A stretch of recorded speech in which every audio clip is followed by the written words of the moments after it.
Tidak mengherankan jika penghinaan seperti itu terjadi di mana saja di daratan. Lagi pula, di dunia ini di mana kekuatan dihormati, tinju adalah kata terakhir.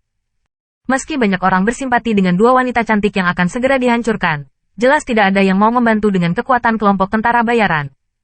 Lagi pula, ada kelompok tentara bayaran di pembangkit tenaga spirit realm, yang cukup untuk memerintah raja di daerah ini. Terlebih lagi, ada kekuatan di belakang mereka yang tidak bisa mereka provokasi. Bahkan jika Anda tertarik pada pahlawan yang menyelamatkan kecantikan, Anda masih harus menimbang diri Anda beberapa kilogram dan dua untuk memprovokasi kelompok tentara bayaran, dan Anda pasti akan menceburkan diri ke mulut harimau. Saat ini, pria parubaya dengan seringai di wajahnya mendekati kedua wanita itu. Dan tepat ketika telapak tangannya tidak lebih dari 1 inci dari dua wanita itu, tubuhnya tiba-tiba berhenti dan anehnya. Segera, sosoknya tampak dipukul dan ditembakkan ke belakang, dan wajah ceroboh itu langsung pucat, dan seteguk darah menyembur keluar dari mulutnya. Bang!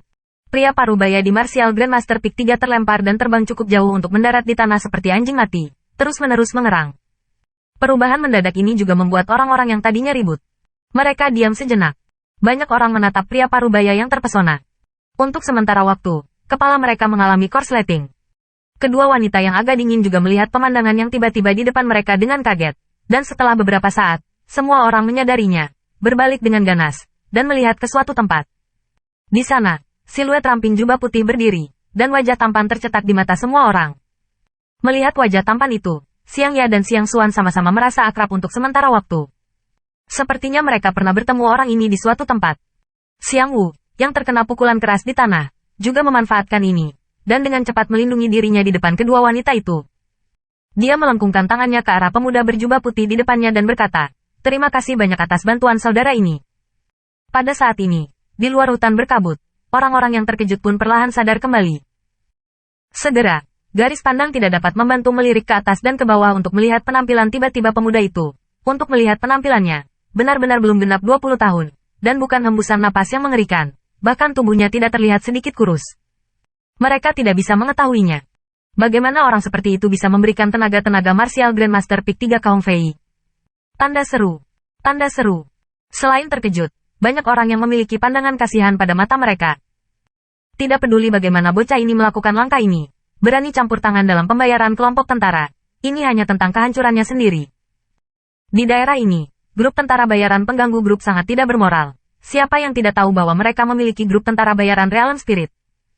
Bahkan di belakang mereka, ada keluarga Ye yang sebanding dengan keluarga aristokrat berusia 1000 tahun di prefektur Zhong.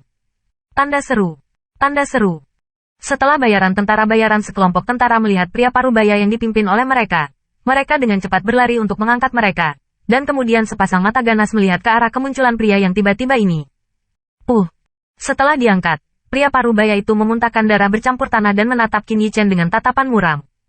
Suara tajam itu juga bergema, di mana bajingan kecil itu, dia lelah. Mustahil. Beraninya kau terlibat dalam kelompok tentara bayaran kami.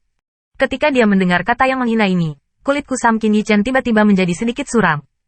Kamu orang ini sangat kasar. Bagaimana kamu bisa memanggil Yichen kakak laki-laki? Qin Yichen belum berbicara. Lengan batu giok telah terbungkus di lengannya. Dan pada saat yang sama, angin 1000 salju dengan sedikit suara kemarahan, juga terdengar. Ketika saya mendengar suara yang bagus ini seperti 100 burung jiwa, pria parubaya dan yang lainnya di sisi lain semuanya tercengang. Ketika mereka melihat wajah yang sangat cantik itu, wajah mereka bahkan lebih bernoda perak. Warnanya berkedip. Saudaraku ini, terima kasih banyak untuk acara hari ini. Sekarang kamu harus cepat. Melihat mata mereka, wajah Xiang berubah, dan dia dengan cepat melengkung ke Qin Yichen. Dan kemudian suaranya datang dengan permohonan, dan berkata, jika kamu bisa, saya harap adik laki-laki akan membantu membawa dua wanita pergi dan saya akan datang. Hentikan kawanan. Oh, aku tidak akan pergi. Mendengar ini, Xiang Ya berkata dengan tegas, sementara Xiang Xuan, yang agak takut, juga memegang erat tangan kecilnya saat ini, menunjukkan sikapnya. Pada hari-hari awal, kelompok tentara bayaran hilang. Jika kita kehilangan ayah kita lagi, apa arti hidup kita? Sambil menggertakkan gigi Yayin, ada nada marah dalam nadanya. Kamu. Xiang Wu mengerutkan kening, hendak marah. Tetapi ketika dia melihat pipi pahit gadis cantik yang dicintainya, dia tiba-tiba menghela nafas, melambaikan tangannya, dan berkata dengan marah, baiklah, apapun, hari ini, ayah dan anak kita akan melihatmu bersama ibumu. Qin Yichen di samping, melihat pemandangan ini, Tetapi beberapa tidak tahu apakah harus menangis atau tertawa. Dia menggelengkan kepalanya, dengan ringan berkata sambil tersenyum. Paman Xiang Wu, yakinlah, aku akan melindungimu. Area ini tidak satupun di China berani menyentuhmu. Ketika saya mendengar gelar Qin Yichen, dia menggelengkan kepalanya sedikit ke Wu, dan segera menggelengkan kepalanya dengan senyum pahit. Kebaikan adik, saya memimpin Wuxin. Tetapi kelompok tentara bayaran ini bukanlah sesuatu yang dapat Anda dorong. Kepala mereka tapi menantu keluarga Ye. Tunggu kami menyeretnya sebentar. Kamu keluarga? Qin Yichen mendecakkan matanya. Ye Liangchen adalah satu-satunya putra di keluarganya. Jelas, keluarga Ye ini bukan keluarga Ye Liangchen. Kecuali keluarga Ye ini, dia benar-benar tidak ingat di mana ada keluarga Ye di daerah ini. Meninggalkan. Hah, berani menyakiti paman ini, masih mau pergi? Pria parubaya di seberang seringai di wajahnya, lalu telapak tangannya terangkat, dan terbang ke langit, meledak di udara. HMPH. Pintu keluar di sini dijaga oleh kelompok tentara bayaran kita. Hari ini, tidak ada yang mau pergi. Setelah pria parubaya mengirimkan suar sinyal, dia melirik angin seribu dan salju. Dengan ekspresi bersemangat berkedip di matanya. Dan segera, lengannya melambai dan berteriak keras. Kecuali 3 gadis cantik, yang lainnya terbunuh saya. Mendengar perintahnya, beberapa tentara bayaran di sisinya sedikit ragu-ragu, memegang senjata di tangan mereka, memandang ke arah Qin Yichen dan yang lainnya dengan niat jahat.